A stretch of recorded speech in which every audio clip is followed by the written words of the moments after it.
Harassed by this reflection, he made haste with his scanty pothouse supper, and having finished it, called the landlord, and shutting himself into the stable with him, fell on his knees before him, saying, "From this spot I rise not, valiant knight, until your courtesy grants me the boon I seek, the one that will redound to praise and the benefit of the human race." The landlord, seeing his guest at his feet and hearing a speech of this kind, stood staring at him in bewilderment, not knowing what to do or say, and entreating him to rise, but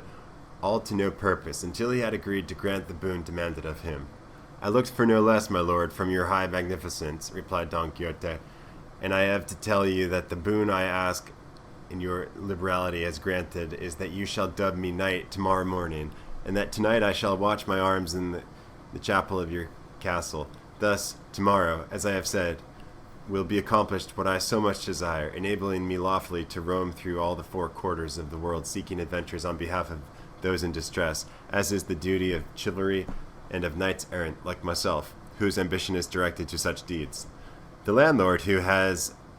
been mentioned, was something of a wag, had already some suspicion of his guest's want of wits, was quite convinced of it on hearing talk of this kind from him, and had to make sport for the night talk of this kind from him, and determined to fall in with his humor. So he told him he was quite right in pursuing the object he had in view, and that such a motive was natural and becoming in cavaliers, as distinguished as he seemed and his gallant bearing showed him to be, and that he himself, in his younger days, had followed the same honorable calling, roaming in quests of adventures in various parts of the world, among others, the curing grounds of Malaga, the Isles of Wherein, the precinct of Seville, the little market of Segovia, the Oliveria de Valencia, the Rondilla of Granada, the strand of Sanlúcar, the colt of Cordova, the taverns of Toledo, and divers and other quarters where he had proved the nimbleness of his feet and the lightness of his fingers, doing many wrongs, cheating many widows, ruining maids and swindling minors, and in short, bringing himself under the notice of almost every tribunal and court of justice in Spain, until at last he had retired to this castle of his, where he was living upon his property and upon that of others, and where he received all knights errant of whatever rank or condition they might be, all for the great love he bore them, and that they might share their substance with him in return for his benevolence. He told him, moreover, that in this castle of his there was no chapel in which he could watch his armor, as it had been pulled down in order to be rebuilt, but that in any case of necessity it might, he knew, be watched anywhere, and he might watch it in that night in the courtyard of the castle, and in the morning, God willing, the requisite ceremonies might be performed so as to have him dubbed a knight, and so thoroughly dubbed that no one could be more so. He asked if he had any money with him, to which Don Quixote replied that he had not a farthing. In his histories of knight-errant he had never read of any of them carrying any. On this point the landlord told him he was mistaken, for, though not recorded in the histories, because in the author's opinion there is no need to mention anything so obvious and necessary as money and clean shirts, it was not to be supposed therefore that they did not carry them, and he might regard it as a certain and established that all knights-errant, about whom there were so many full and unimpeachable books, carried well-furnished purses in cases of emergency, and likewise carried shirts and little boxes of ointment to cure the wounds they received. For in those plains and deserts where they engaged in combat and came out wounded, it was not always that there was someone to cure them, unless indeed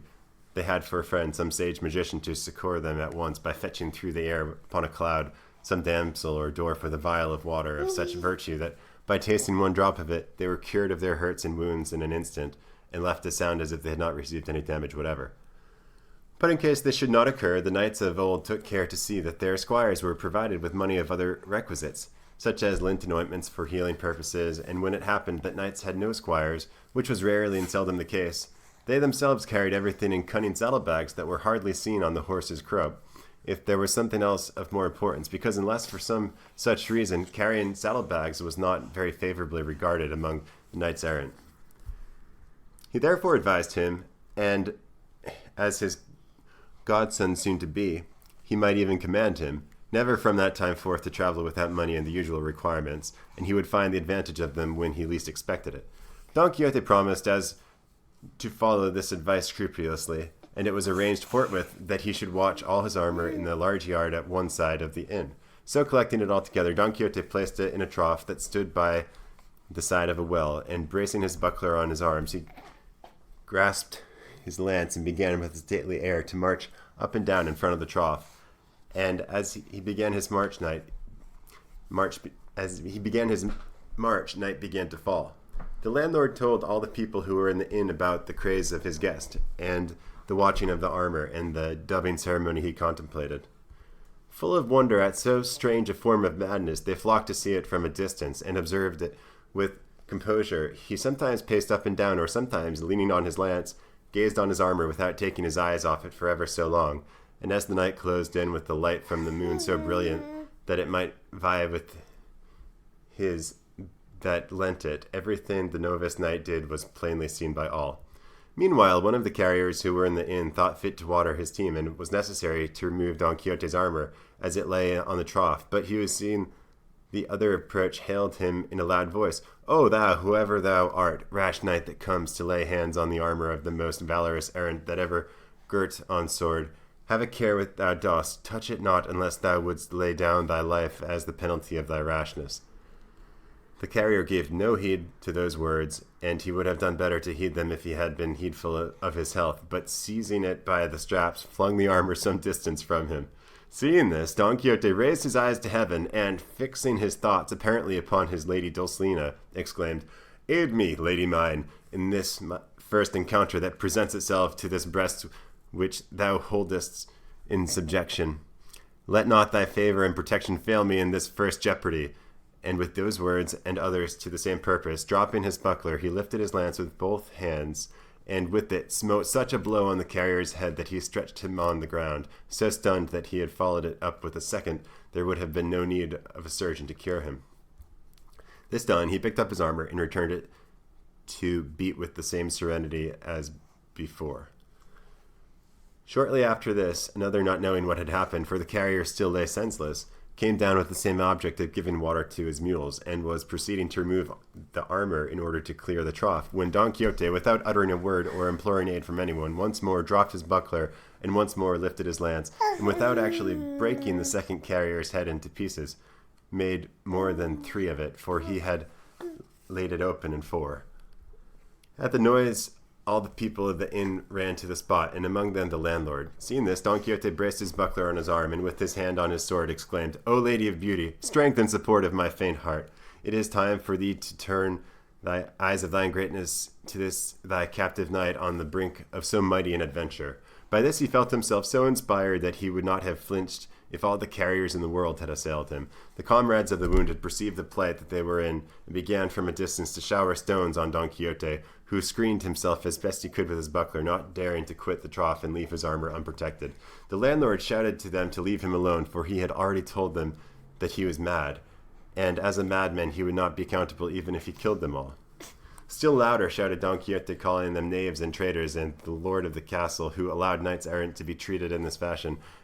a villain and a low-born knight whom, had he received the order of knighthood, he would call to account for his treachery. "But of you," he cried, "base and vile rabble, I make no account. Fling, strike, come on, do all ye can against me. Ye shall see what reward your folly and insolence will be." This he uttered with so much spirit and boldness that he filled his assailants with a terrible fear. As much for this reason as the persuasion of the landlord, they left off stoning him, and he allowed them to carry off the wounded, and with the same calmness and composure as before, resumed the watch over his armor. But these freaks of his guests were not much to the liking of the landlord, so he determined to cut matters short and confer upon him at once the unlucky order of knighthood before any further misadventure could occur. So, going up to him, he apologized for the rudeness which, without his knowledge, had been offered to him by these low people, who, however, had been well punished for their audacity. As he had already told him, he said, there was no chapel in the castle, nor was there needed for what remained to be done. For, as he understood the ceremonial of the order, the whole point of being dubbed the knight lay in the accolade and in the slap on the shoulder, and that could be administered in the middle of a field, and that he had done all that was needful as to watching the armor, for all requirements were satisfied by a watch of 2 hours only, while he had been more than 4 about it. Don Quixote believed it all, and told him he stood there ready to obey him, and to make an end of it with as much dispatch as possible, for if he were again attacked, he felt himself to be dubbed knight, he would not, he thought, leave a soul alive in the castle, except as out of respect he might spare at his bidding. Thus warned and menaced, the Castellan forthwith brought out a book in which he used to enter the straw and barley he served out to the carriers, and with it a lad carrying a candle end. And the two damsels already mentioned, he returned to where Don Quixote stood and bade him kneel down. Then, reading from his account